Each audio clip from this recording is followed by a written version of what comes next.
This is Janice. And I'm Sarah N. And we're your hosts for Explore This, a podcast for the modern day working professional. Each week, we explore actionable insights on how you can thrive personally and professionally. So, Ming and Zalina, when people hear the word influence, they often think about titles, seniority and hierarchy. But based on your own experience, how would you describe what influence means to you? And why has it mattered at pivotal points in your career? Zalina, would you like to... Ladies first, thank you. I thought hard about this actually yesterday, and I thought, no, I'm not going to explain and describe in words. I'm going to describe it in visual cue, which is, if you look at the school of fish, right? School of fish, they always swim in one direction together. So influence is like that. So they swim together in one direction. It's not one separate one. So that's how I see it. And they always swim to a certain direction. So influencing is about moving people to a certain direction. Maybe I answer the two questions together by sharing a story. Probably not many people would have heard this story before. You talk about influence, and maybe you think somebody like me would talk about my time in the ministry and other kinds of high-powered meetings. But the influence that I felt was one of the most important moments in my life, and also made me make a certain decision in politics. It's a story about a young girl called Amirul Saryatul. I got to know her first because she was a UKM student, and she reached out to me because she had been mistreated by her PhD supervisor. This is something that is not uncommon in our higher education institution. Her ideas, intellectual ideas, were stolen by a supervisor, and when she made a complaint, they basically just shoved it aside. And I got to know her also because of a context of her being a lupus patient. So she was not very healthy. She had a lot of resistance problems, which meant that she couldn't go outside very much. And I brought her case up to the then Higher Education Minister. This was after the Sheraton move, Datuk Noraini, and she very kindly helped assist her to reopen her case. But sadly, you preside over the case using the same people, the same outcomes will come up. And they basically said, oh, it's a misunderstanding, and they tried to pay her a little bit of compensation for the work she had done as a research associate. Fast forward during 2022, I got to know that she got COVID. And her mother called me up at the time when she was hospitalized, and she basically said, can I help her? She was in the Kajang hospital. And because of a lupus condition, she had previously sought treatment in PPUM. So all of her records were there, all of her doctors were there. So I went to the Kajang hospital, which happened to be in my constituency, and then I looked around and I felt very powerless because I knew she was in one of the wards, but I couldn't get to her. So I reached out, I got the number for the Kajang hospital head, and I said, this is who I am. I'm Bangi MP, and I know of this patient, and if you don't transfer to the UM hospital, PPUM, it's likely that her life will be in danger because of her condition. So he understood immediately, and then within, I think, 2 days, she got transferred to the PPUM hospital, and she made it out alive. One of the last acts I did as a member of parliament, I approved funding for her to publish a story. It's called Tanpa Label. I wrote the foreword to this story. And this is a story about her suffering from lupus and going through very, very difficult times, going through a PhD exercise and whatnot. And that, to me, basically was the reason why I got into politics. So I could help people, hopefully, in small ways and big.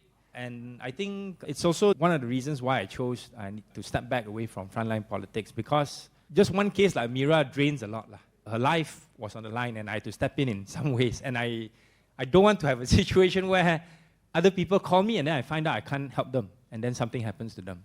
And my constituency of Bangi has more than 300,000 voters and about 800,000 residents. I'm in touch with Mira to this day, and I think whatever we do, if we can just try to think about others and help them out in ways that are big or small. It doesn't have to be life-saving conditions, but if you can do that, the world will be a better place, and we be able to help another along the way.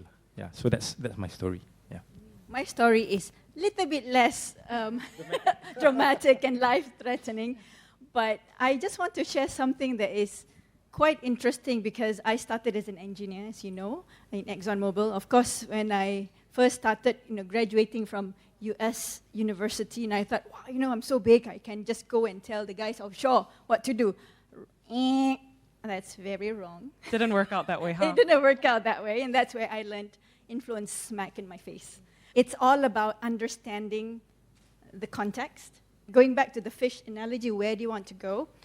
Which school that you're kind of working and operating from, then you set the movement.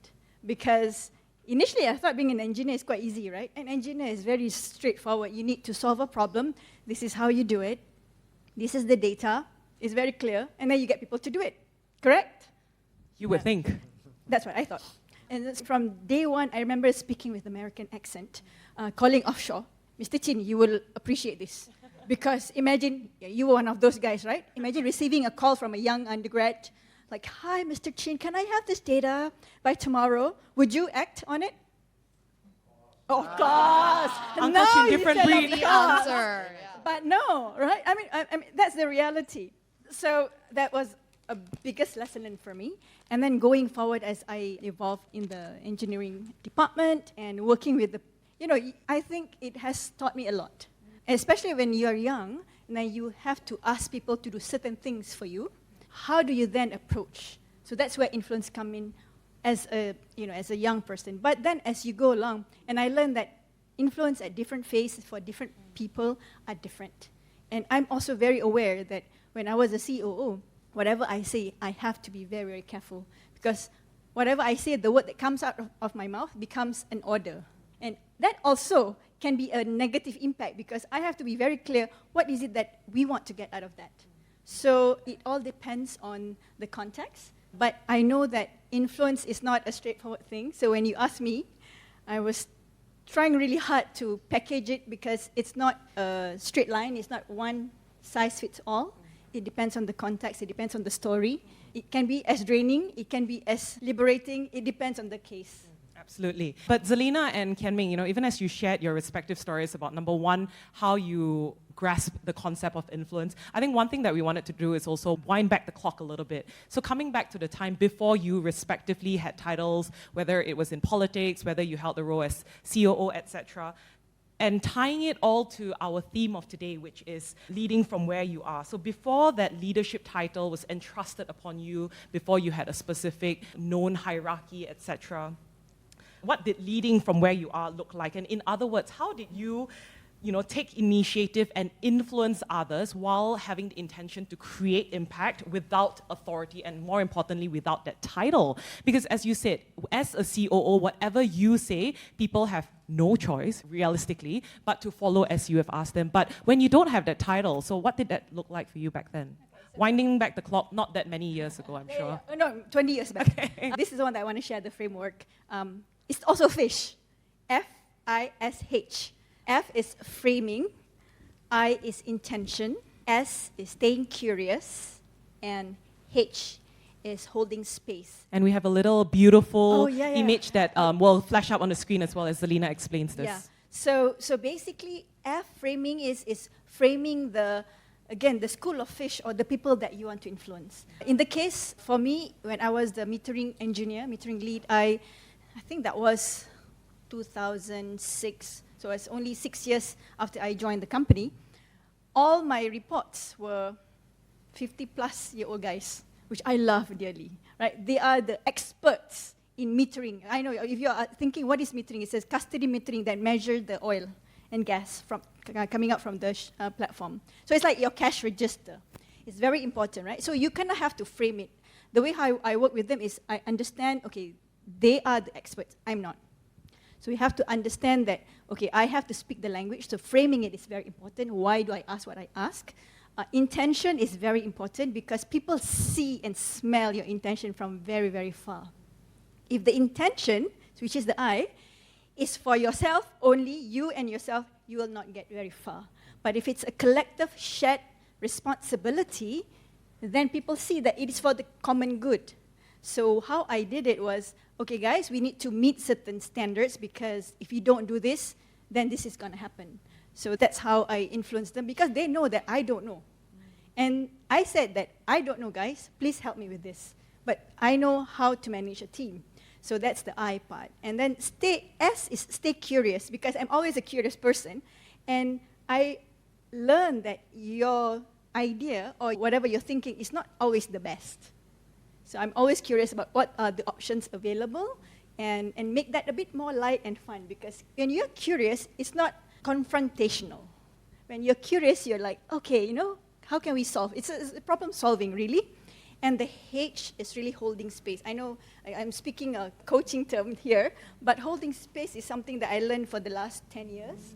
When people come with different opinions and we come with different solutions, let's hold the space and be objective. Because we are all here as a fish, we want to go to a certain direction, right? Usually it's about food.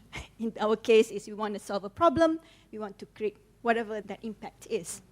And I remember this vividly because my husband, he's here. He Keep you honest. He will keep me honest. I remember when I was pregnant with the second child, we were going through an audit. And this audit is not even a fun audit, because it is the audit where you get burned, right?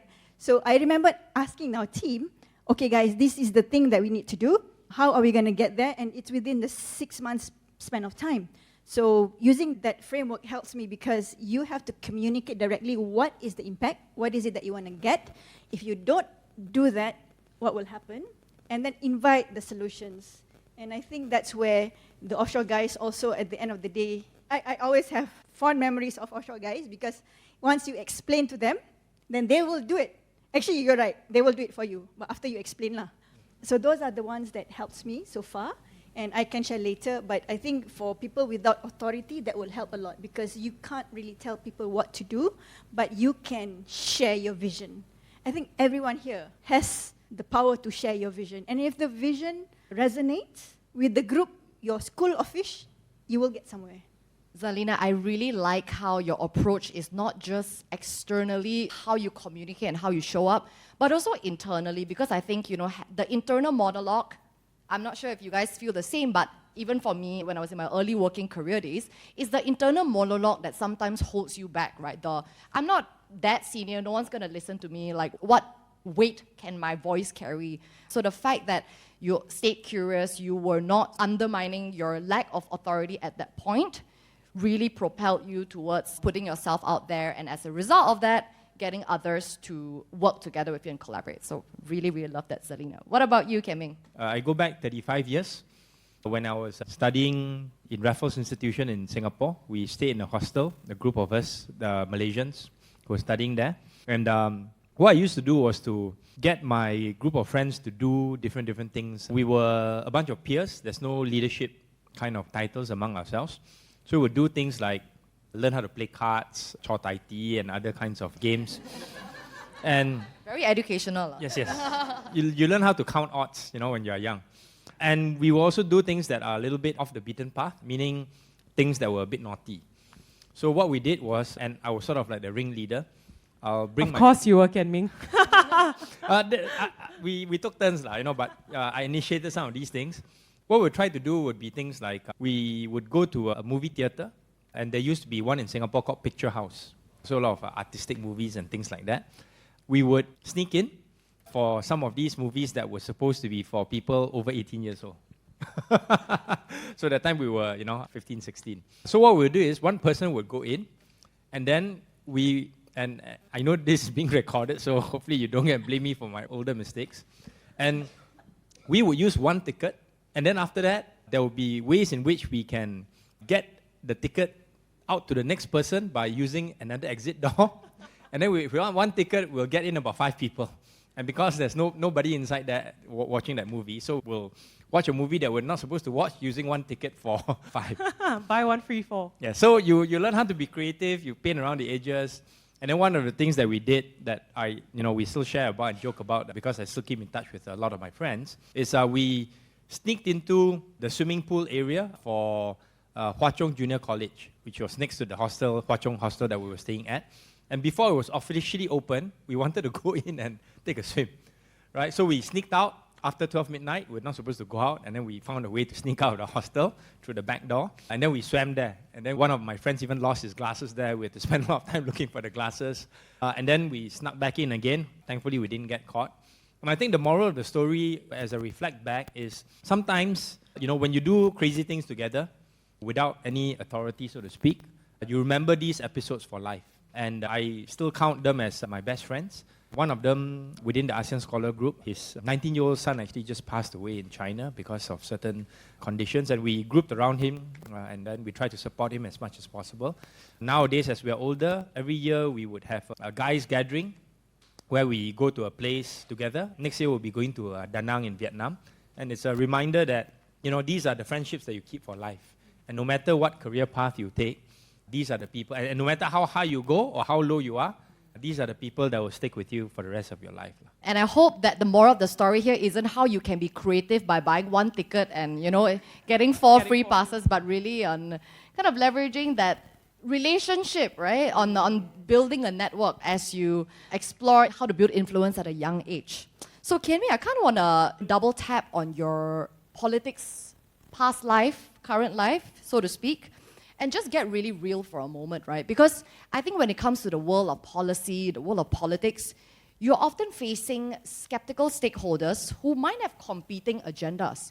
And more often than not, people who want to see you fail, right? Or you might meet someone and they have lots of ulterior motives. So what is one practical way that you have learned to build influence and trust when the people around you or the stakeholders you're trying to influence have competing interests or an alternative viewpoint? Yeah, so politics has been described as a dog-eat-dog world.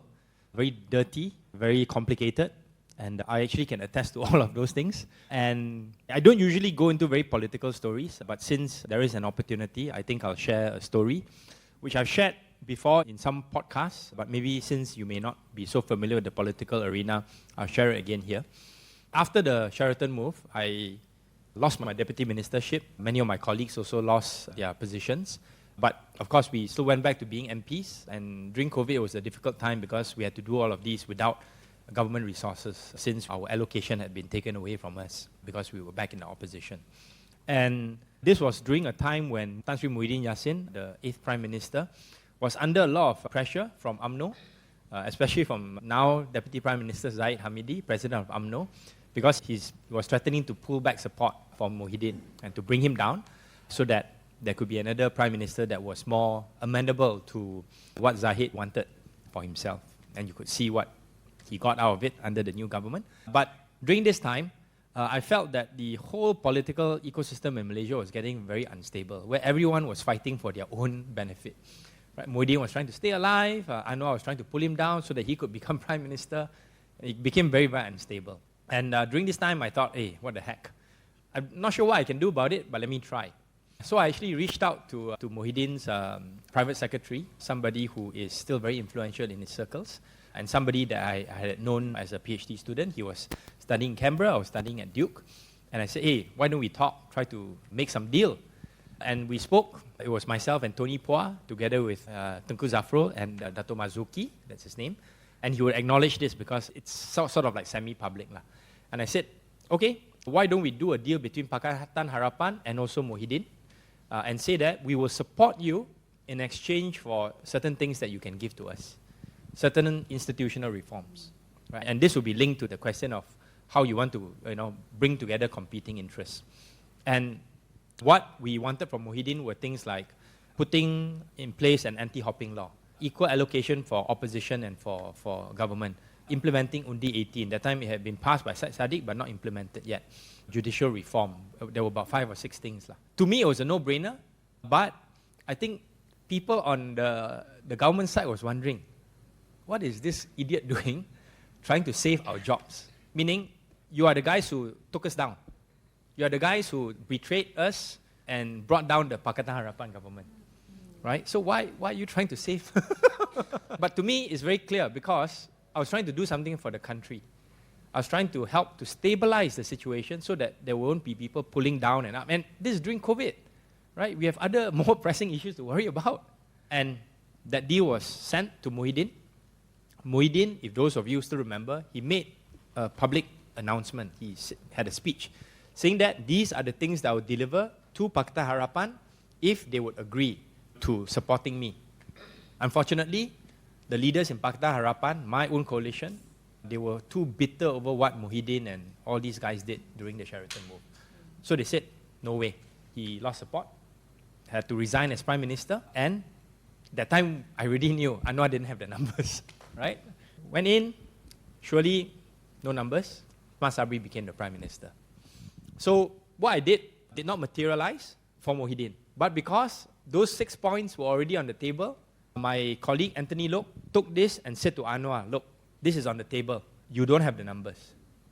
Take this, offer the same deal to Ismail Sabri, and stabilize the political situation in the country so that we can have a good runway until the next general election and say that we can deliver something to the people from institutional reform perspective. And what was done? The first ever MOU signed between the opposition and the government, right? And this was done between the leaders of the opposition at that time, PH, and also Ismail Sabri. I don't think it would have happened if I didn't make the first move. I'm quite sure. And Prime Minister Anwar is a beneficiary. Why? Because of the MOU, anti-hopping, each party president could speak on behalf of his or her MPs. And after the 2022 general elections, there were a number of BN MPs who wanted to support Muhyiddin for the Prime Ministership. But Zahid went in and said, I can speak for all of the BN MPs. And the king agreed because of this anti-hopping law to say that the president of the coalition can speak for everyone. So I don't need to go individually to sign the SDs. And because of that, UMNO and BN shifted their support to Anwar, and he's the Prime Minister today. So I think at the end of the day, the moral of the story is, if you do things for a larger purpose, if you do things not only for your own selfish interests, but for others who may be your enemies, then I think you will gain respect. You may not gain anything in return. I mean, what did I gain? I stood down, I didn't contest as a member of parliament. My friends are deputy ministers and ministers, right? But I did the right thing, and I think at the end of the day, when push comes to shove, you need to follow your conscience and try to do things in the right way. I really like that, because that's also the same as the intention that I talk about, right? Because if you really say that and do that for the larger, the common good, yeah, it might outlast you, lah. But it's okay. Yeah, it's okay. It's good. It's good. It's good. Yes. No regrets. No regrets. So I really appreciate that. I really like the framing of how you really need to have long-term vision to recognize that the decision that you make might not actually have that personal benefit to you, but from a long-term perspective and having a more strategic outlook of it, it benefits the greater good. So thank you for summarizing that quite well, Zalina and Kian Ming. Zalina, question for you is that one of the things that's really important, especially in our world today, is being very data-driven in our workplace. But at the end of the day, also the reality is, yes, data is one piece of the equation, a very important piece, but also it is not the sole factor that would motivate people and bring them along a greater common good, although that might be your intention, especially when it's complex and realistically when it's uncomfortable for them on the ground. So can you share with our audience here about a moment in your career specifically when data was clear, but buy-in from stakeholders were not? And also, curious to understand, how did you see influence from that perspective? Because when the reality of the matter is, you might have a greater purpose, a greater intention, but people might not see it, they might not understand it, but at the same time, you need to move them towards a specific outcome under your own leadership, whether or not you actually might have a title. So would love to hear your thoughts on that. Yeah, I think I was thinking about which one, but I would start with a general statement first, because in the energy industry where I'm still in, there are many projects, right? And for projects, data is very clear. Before we start a project, there are exact data that support why the project is viable. So by right, everyone should go doing the same towards that project execution. But the reality is not. Why? Say for example, right, in oil and gas, there's the subsurface data, which is the underground reservoir data, which is very vague and people can contest. And then there is the top side one, which is the facility side, where we can see, can feel, can touch. So that's very clear. And the commercial part, right? And I would say that in many, many projects that I've seen, is this interface between the subsurface and the surface guys. Because the subsurface guy, the geologists, the reservoir, they come out with very nebulous things. I mean, I'm one of them. And you can create all the stories about the geology, the rocks, the reserves and whatnot. And then they can come up with numbers. The numbers are very compelling, but then when you go into the detail, how are you going to execute? It's actually the detail when you go into how we are going to execute the project, whether you can meet the project deliverables. And because I've been in both, I've been in subsurface and also surface, I realized, oh, actually people's perspectives are different. And the moment you spend time, again, holding space and stay curious and speak that language, spend time to speak that language. Because for me, as a reservoir engineer, you always talk about uncertainty because you don't know whether your reserve is 100 million barrel or 150 million barrel or where you're going to drill. But for the surface, it's like, just tell me what I need to design. You don't change your parameters, but they don't understand. So the work that I've done is always about stepping back and talking to these guys. So I learned about the language. It's all about the language, right? What kind of language does this person speak? What do they value? If they value X, then you have to tailor your language to X. If they value Y, you have to tailor, even though you're very comfortable with Z. Maybe like I speak German, and then this person speak French, and this person speak Spanish, whatever. But you have to learn to be multilingual. And when you are flexible with that, however it is, because when you talk about shared goal, actually the shared goal is very nebulous also. Because how would I know that my goal is the same as yours? We might have a different version of what a shared goal is. Right. But as you see, the fish can swim two different directions, but at some point they will go into one, right? And they keep changing. So it's about flexibility.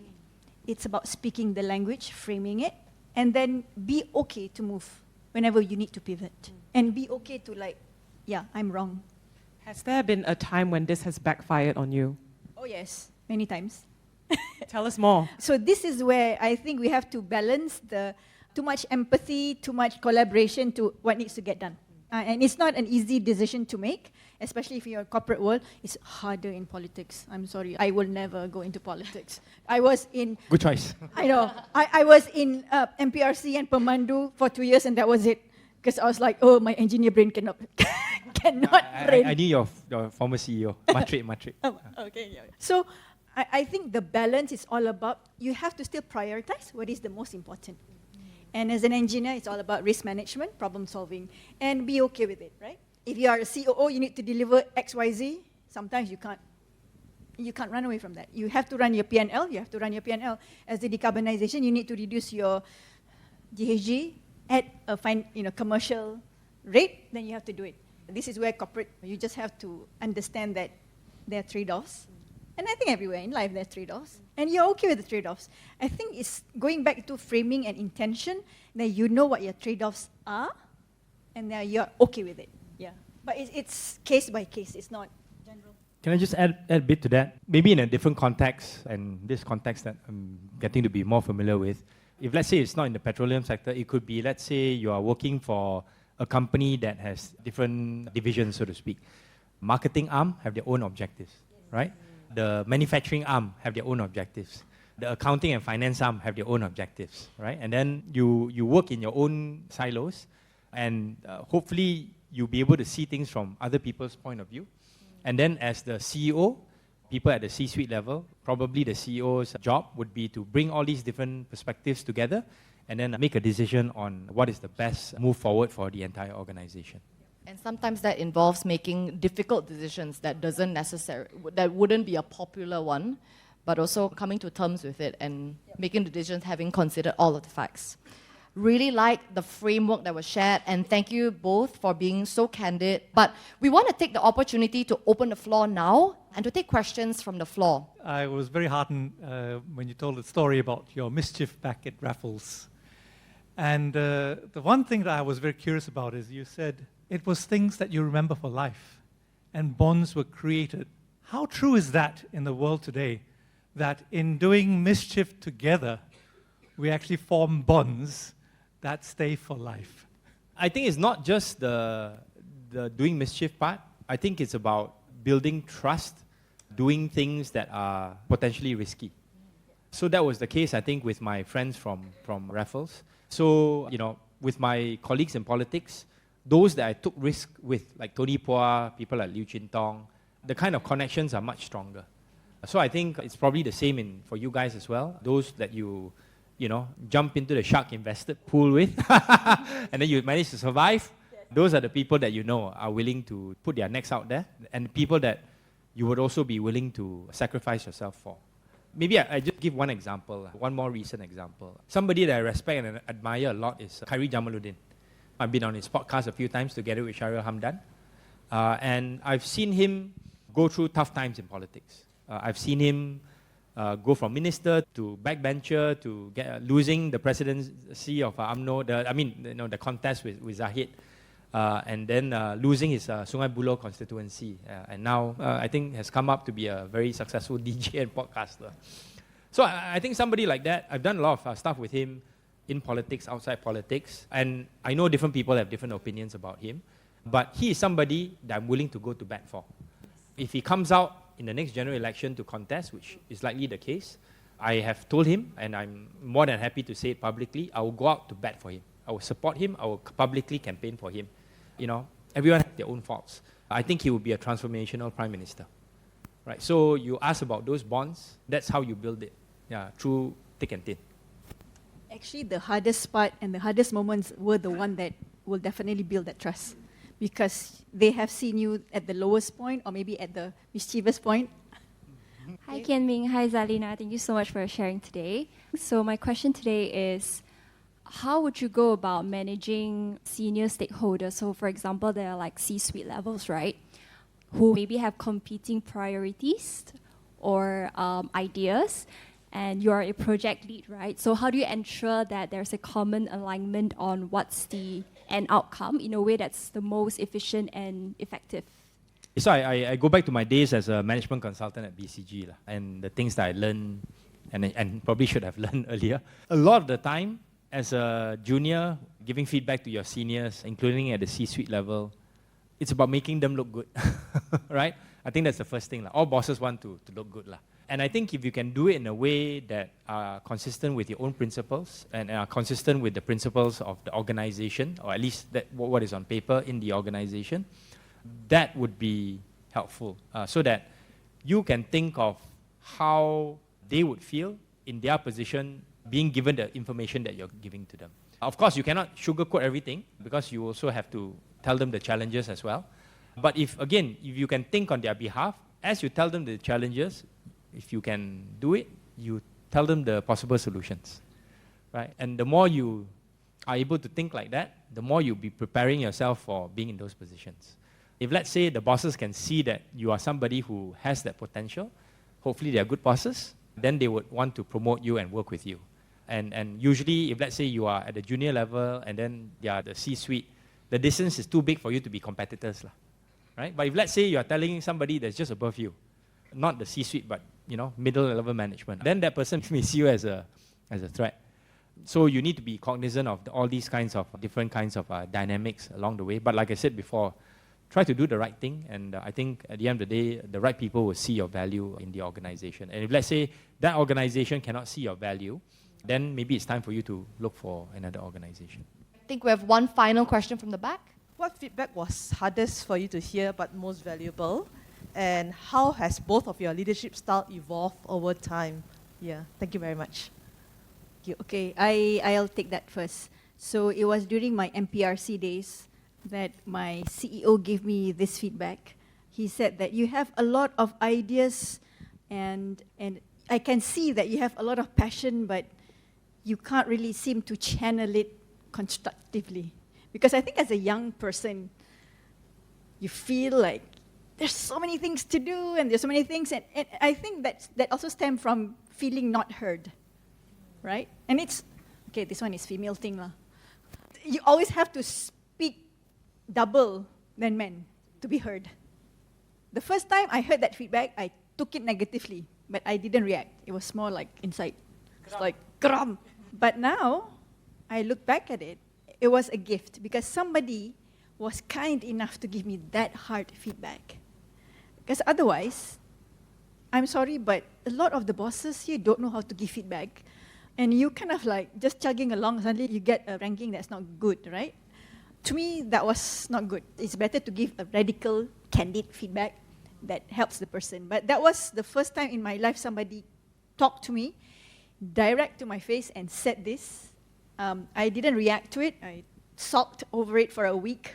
But after that, I said, what is that gift embedded in that feedback? And from there, I realized, oh, there are things that I can channel. So my promise to myself is always about how do I proactively channel the feedback so that I can better myself. So in any part of the leadership now, I always ask for feedback, but not like, oh, Sarah, what's your feedback about me? It's more on what do I need to continue doing, what do I need to stop, what do I need to start. To add to that, yeah, the most valuable feedback I get is from my wife. Good answer. Yeah, I tell her, hey, is doing a little bit too much? Then she says, no, it's okay. Now, okay, now I'll do. Doing this a bit too much? Yeah, it's too much. Okay, don't do. But to answer your question, there was a feedback that I read somewhere online, and this is not very good advice because there are a lot of stupid things that are said online in comments and whatnot. But this one, it resonated with me when I was a MP in the opposition. Somebody, I think, commented, and I only been an MP for 1 or 2 years, is it? This MP, has a lot of credentials, but I don't see him on the ground, right? So I took that and said, yeah, quite relevant, because at the time I was still learning. And then I took that feedback and I acted on it. And I think throughout my 9 years, I learned more and more about how to be on the ground. A few things that I did that may be more memorable. I think I'm the only member of parliament who was responsible for upgrading a running track in Bandar Baru Bangi. I had gotten the funding after 2018 from the Ministry of Finance, 2.5 million ringgit. And then I asked MPKG, hey, the track is really terrible. I got this money from you. Can you help me upgrade the track? Crickets. Then I later found out, because the money didn't come from normal application channels, and there was no expertise in MPKG to do the track upgrade, because previously they had given it to a contractor. Nobody wanted to do it. So I said, okay, I'll do it, because that time was also during COVID, and I had some time because I was no longer a deputy minister. So I called for the tender. I selected the contractor. I worked with the contractor when he did the track upgrade. I asked him to put in certain things along the track because I used to run for my school in Raffles. And because the contractor didn't need to pay any commission, I saved about 500,000 ringgit. And I used that money to buy full pole vault mat. I think it's still one of the few stadiums in the whole of Klang Valley that has a pole vault mat, which costs about 150,000 ringgit. I bought a full set of hurdles, I bought javelins, I bought all the track and field kind of equipment with the additional money, and I still had some left.